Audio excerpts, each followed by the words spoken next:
Hi hello నమస్తే ప్రేక్షకులందరికీ నమస్కారం అండి. ఈరోజు మన ఛానల్లో మళ్ళీ ఒక లేటెస్ట్ ఎపిసోడ్తో మీ ముందుకు రావడం జరిగింది. ఆ ఎపిసోడ్ ఏంటంటే నార్త్ ఫేసింగ్ హౌస్ ప్లాన్. అంటే ఒక ఉత్తరం ఫేసింగ్కి సంబంధించిన ఇంటి నిర్మాణం కనుక మీరు చేస్తే దానిని మీరు ఎలా డిజైన్ చేయాలి, వాటికి గల కండిషన్స్ ఏంటి, అసలు ఏ కండిషన్స్ని ఆధారం చేసుకొని మనం ఇంటి నిర్మాణ ప్లాన్ చేస్తామో అందులో కొన్ని పాయింట్స్ ఇక్కడ తెలుసుకుందాం. అంటే మేము శాస్త్రపరంగా చేసే ఎంతో డెప్త్లో ఇక్కడ మీకు కొన్ని పాయింట్స్ అనేవి మేము ఎక్స్ప్లెయిన్ చేస్తాం. ఒకసారి చూడండి. ఓకే, సో మొట్టమొదటిగా ఒక ఉత్తరం ఫేసింగ్ ప్లాన్ తీసుకున్నారు అనుకోండి ఒక మాటకు. సో మొట్టమొదటిగా మీరు చేయాల్సింది ఏంటంటే ఇక్కడ దక్షిణ ఇల్లు అండ్ రెండోది వచ్చేసేసి నైరుతి ఇల్లు. సో దక్షిణ ఇల్లు అంటే ఏంటి, నైరుతి ఇల్లు అంటే ఏంటి అనే ఒక ప్రశ్న అనేది మీకు వస్తుంది. అయితే దక్షిణ ఇల్లు అంటే ఇక్కడ చూడండి, ఒకసారి ఎక్స్ప్లెయిన్ చేస్తాను నేను. మీ మొత్తం స్థలంలో మీరు దక్షిణం వైపు జరిపి ఇల్లు కట్టి తూర్పులో పడమరలో సమానమైన ఖాళీ అనేది మీరు మెయింటైన్ చేయాలి. ఓకేనా, తూర్పులో పడమరలో సమానమైన ఖాళీ, దక్షిణంలో ఒక భాగం ఖాళీ, ఉత్తరంలో మిగిలింది మొత్తం ఉత్తరమే. సింపులా? దీనిని దక్షిణపు ఇల్లు అంటారు. నైరుతి ఇల్లు అనుకోండి ఒక ఎగ్జాంపుల్. సో పడమర కంటే తూర్పులో కొంత ఖాళీ అనేది ఎక్కువగా ఉంటుంది. పడమరలో ఒక 3 అడుగులు ఉందనుకోండి, మీకు తూర్పులో 4 ఉండొచ్చు, 5 ఉండొచ్చు, 6 ఉండొచ్చు, కానీ ఉత్తరానికి మించి ఉండకూడదు. సో ఈ క్రమంలో మనము దక్షిణపు ఇల్లు కడుతున్నామా అండ్ నైరుతి ఇల్లు కడుతున్నామా అనేది ముందుగా మీరు తెలుసుకోవాలి. సార్ మీరు చెప్పింది అయితే బాగానే ఉంది, మేము యాక్సెప్టెడ్, బట్ మేము ఎలా తెలుసుకోవాలి దక్షిణపు ఇల్లు కట్టాలో అండ్ నైరుతి ఇల్లు కట్టాలో అనే ఒక ప్రశ్న వస్తుంది కదా. నేను ఒకటి క్లియర్గా మీకు చెప్తానండి. ఆ విషయం ఏంటంటే ముందుగా మీరందరూ కూడా మీ పేర్లకు మీ వర్గులకు అసలు మీరు ఇల్లు ఎక్కడ కట్టాలనేది ముందుగా తెలుసుకోవాలి. సో వీటికి సంబంధించిన ఎపిసోడ్ గతంలోనే మన ఛానల్లో రిలీజ్ అయిపోయింది.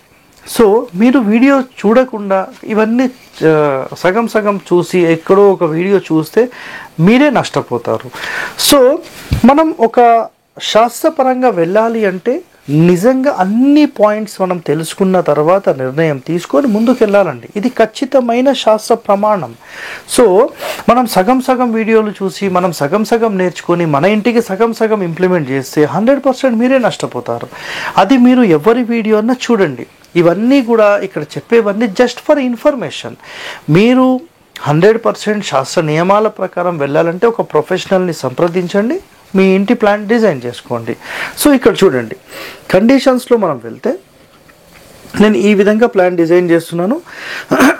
సో ఇదంతా కూడా ఒక ఎగ్జాంపుల్ మనం ఏమనుకుందామంటే ఒక ఇంటి మొత్తాన్ని 9 భాగాలుగా డివైడ్ చేశాను. నవగ్రహాల ఇల్లు అంటారు. సో మీరు ప్రపంచంలో ఏ టెంపుల్కి పోయినా ఏ మండపంలో కూర్చున్నా ఇక్కడ చూడండి ఈ విధంగానే ఉంటుందండి. ఇవన్నీ పిల్లర్ పాయింట్స్, ఎగ్జాంపుల్ చెప్తున్నాను. ఈ విధంగా మీకు ఏమవుతాయంటే 16 పిల్లర్లు అనేవి డిజైన్ చేస్తారు.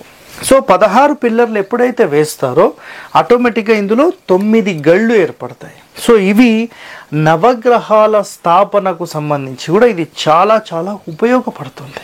ఎంత కొలత అంటే అంత కొలత తీసుకురండి. ఇవన్నీ చాలా ప్రామాణికంగా వెళ్ళి ఇవన్నీ కొలతలేసి ప్రమాణాలు అనేవి చాలా ఉంటాయి. మాన్ అంటారు, మానం. సో అలాంటి మానం ప్రకారం వీటికి సంబంధించిన కొలతలు వేస్తారు. ఇది ఆటోమేటిక్గా ఫ్రంట్ వరండా అండ్ ఇది బ్యాక్ వరండా.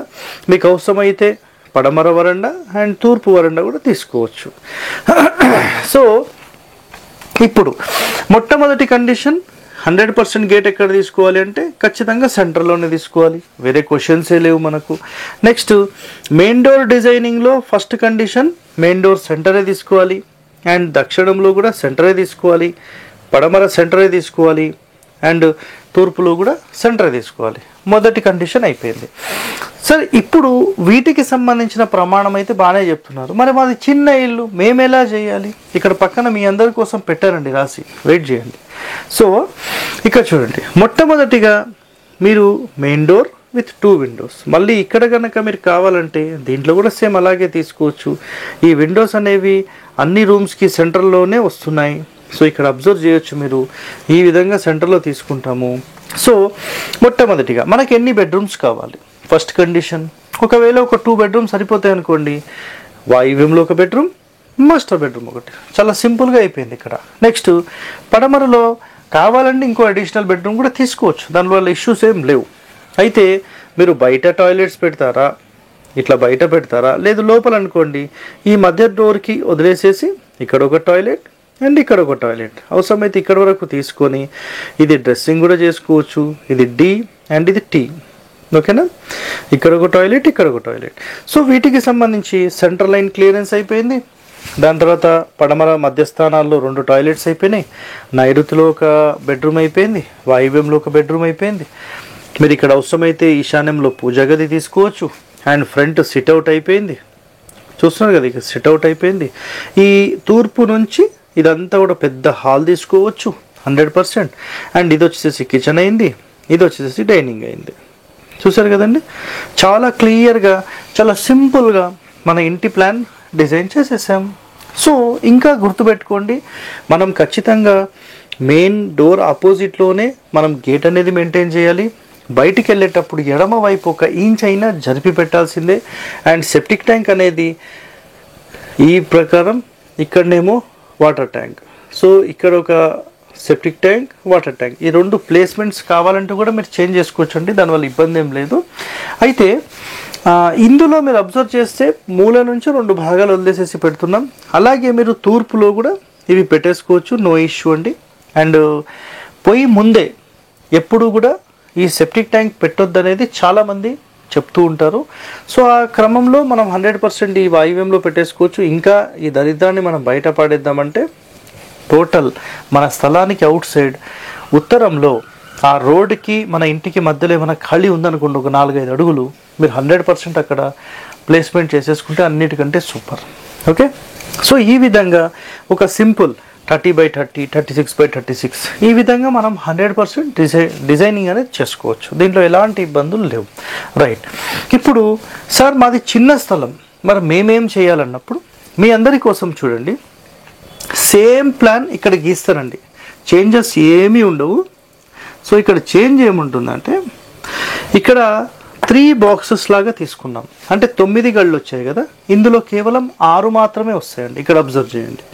సో ఇది మధ్య సూత్రం అయితే మధ్య సూత్రంలో గోడ కట్టుద్దు కాబట్టి కొంచెం పక్కకు తీసుకుంటున్నాం, 1 అడుగు, అడుగున్నర, 2 అడుగులు పక్కకు తీసుకుంటాం. సో మళ్ళీ సేమ్, మళ్ళీ ఇది సేమ్, మళ్ళీ 6 గళ్ళు తీసుకుంటున్నాం.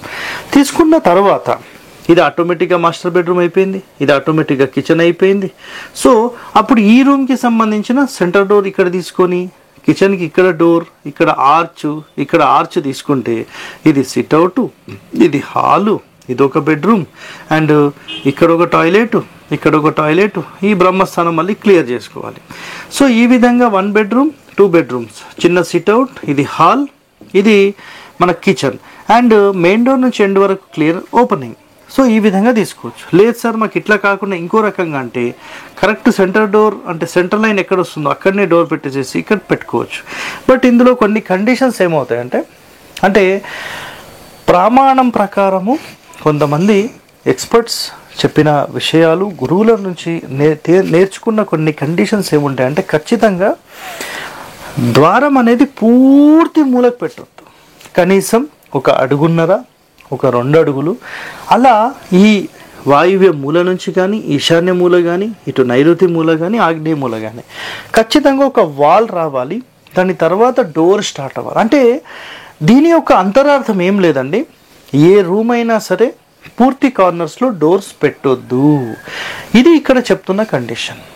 ఓకే, సో ఈ క్రమంలో చూస్తే కనుక మనము ఈ డోర్స్ పెట్టే సిస్టమ్ అనేది చాలా చాలా ఇంపార్టెంట్. మీకు ఎలాంటి డౌట్స్ ఉన్నా మీరు కామెంట్స్లో తెలియజేస్తే వాటికి సంబంధించిన ఒక స్పెషల్ ఎపిసోడ్ మీ అందరి కోసం పెడతాము.